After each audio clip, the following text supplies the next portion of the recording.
When I started SpaceX, I only thought there was maybe a 10% chance of getting Falcon 1 to orbit. I did not at all think that this would happen. One of my jobs as the leader of Amazon is to encourage people to be bold. I wake up every morning. Espresso keep me going. I wake up every morning. Rise and shine, it's Entspresso time. Even though it's hurting, he's not supposed to talk too much because he has to record his audiobooks tomorrow. So I'm stepping up and record for you guys this week. Let's start your day off right together.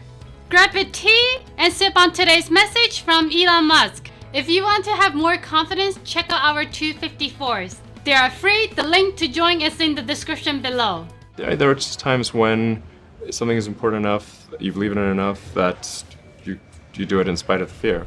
And you started with a much smaller rocket, a Falcon 1.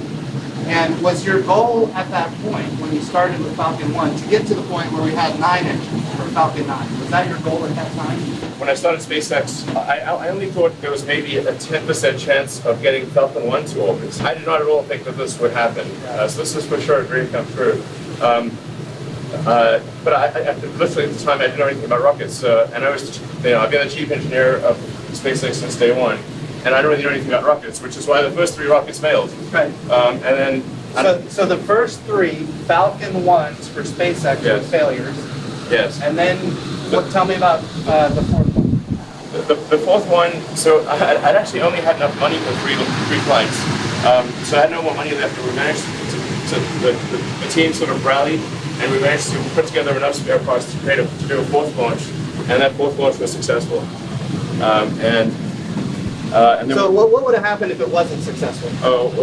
SpaceX would have died. So we would not be here right now, at this moment, getting ready to launch Crew Dragon to the International System.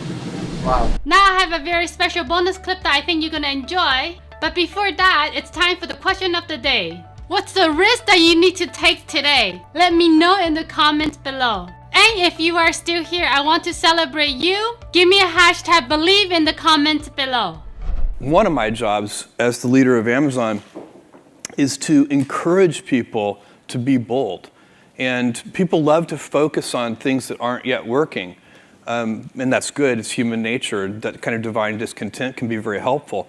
But it's incredibly hard to get people to take bold bets. And you need to encourage that. And if you're going to take bold bets, they're going to be experiments. And if they're experiments, you don't know ahead of time whether they're going to work. Experiments are by their very nature prone to failure. But big successes, a few big successes, compensate for dozens and dozens of things that didn't work. So, bold bets, AWS, Kindle, Amazon Prime, our third-party seller business, all of those things are examples of bold bets that did work, and they pay for a lot of experiments. I've made billions of dollars of failures at Amazon.com, literally billions of dollars of failures.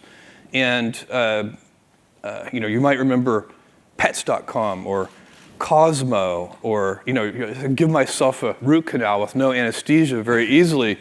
None of those things are fun, but they don't matter. What really matters is companies that don't continue to experiment, companies that don't embrace failure. They eventually get in a desperate position where the only thing they can do is make a kind of Hail Mary bet at the very end of their corporate existence. Whereas companies that are, making bets all along, even, big bets, but not bet the company bets. I don't believe in bet the company bets. That's when you're desperate. That's the last thing you can do. If you want to know how you can model success from Elon Musk, check the video next to me. I think you're gonna enjoy. Continue to believe. I'll see you there. The way I tend to view problems is from a physics standpoint.